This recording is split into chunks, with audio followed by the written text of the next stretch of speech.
Hello, my name is David O'Brien.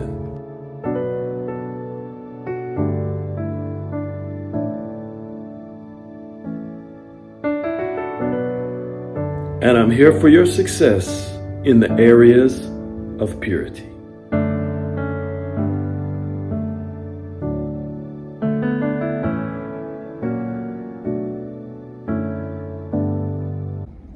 Hello, my name is David O'Brien. I am your purity doctor, and I'm glad to have you here again with me for another episode of the Purity Forum.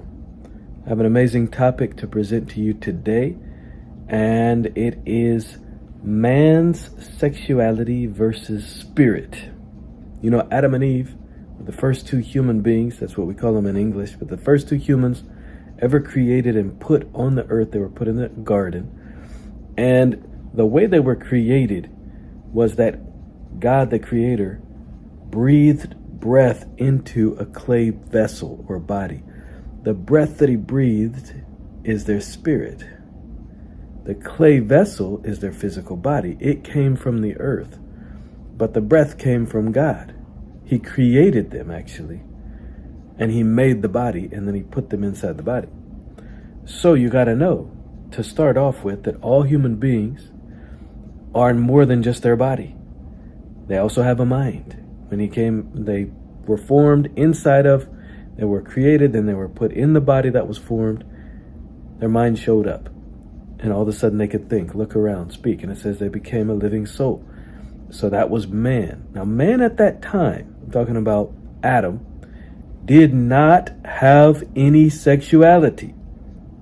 He had a relationship with his Creator. That's what we call God. He had this knowledge of Him, a relationship with Him. He was connected to Him very well through his spirit. But his body, he could use as a tool. You know, he used it to walk around the earth and do things that he was supposed to do in his domain on earth. So his body's very important. But it had no sexuality until later, when God took Eve out of Adam. Adam was the first mankind. He wasn't a male. He was unisex, or no sex, but he was created in the image of God, in the likeness of God, well, image of God specifically, and God took part of him out of his body, and that was his side, and then formed Eve out of that. Now, when it says that God breathed into Adam, the Bible usually in English says the breath of life. Sometimes you got to look up the original languages on these things, because actually what it really said is the breath of lives, more than one. What were the lives that God breathed into that first man? Remember, not male, but mankind, the first being. Well, He breathed into it, the male and the female spirit. And when He took Eve from Adam, the spirit came with his side. He took the side of Adam out.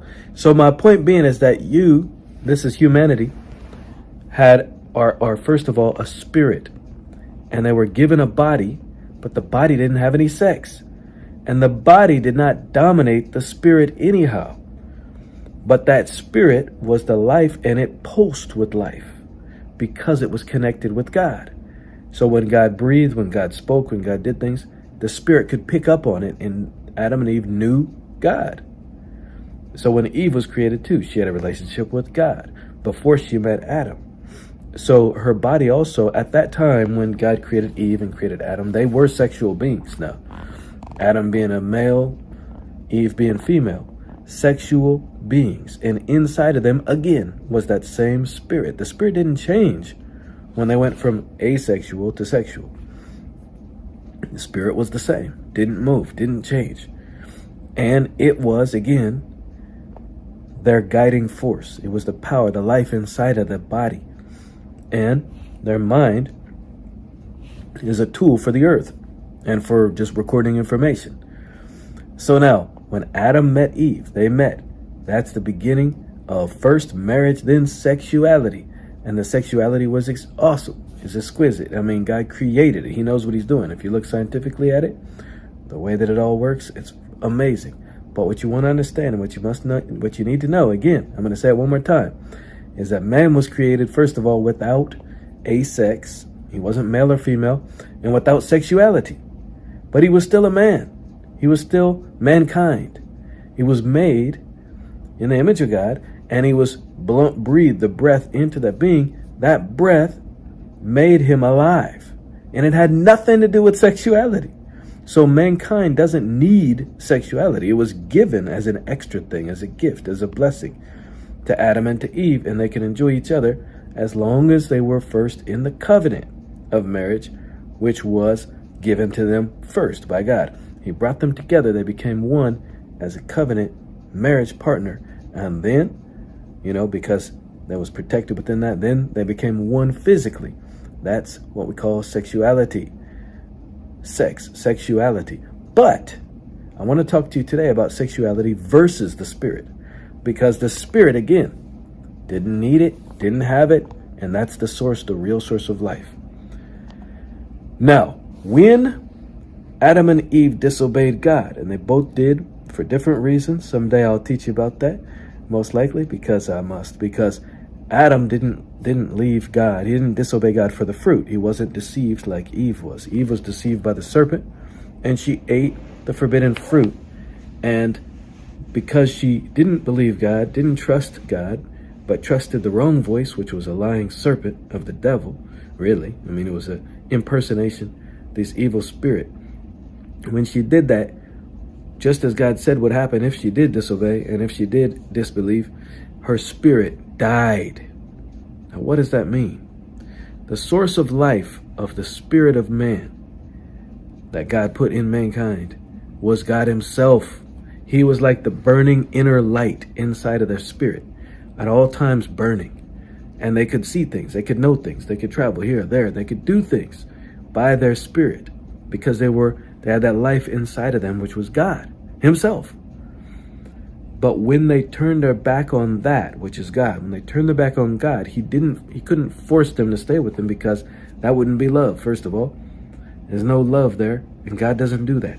People sometimes do that. They manipulate, do all kinds of evil, but God doesn't. He gives the choice. He gave them the choice, and when they chose to leave God, that life inside of their spirit left, and so their spirit died. All of a sudden, they're alone without God. All of a sudden, it's them and the physical world. And that's what really when the beginning of survival of the fittest started.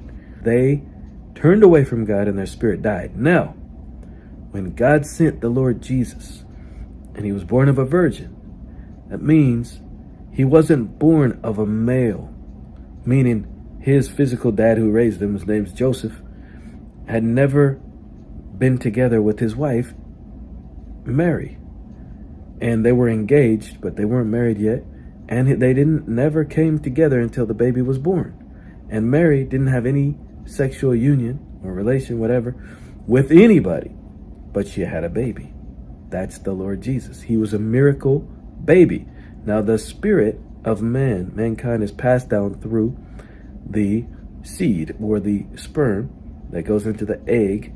The egg is provided by the mother. The seed is provided by the father. So you get your spirit from your father. The humans do, I should say. The point being is that when God gave Jesus to the world, he didn't have a spirit that came from a human.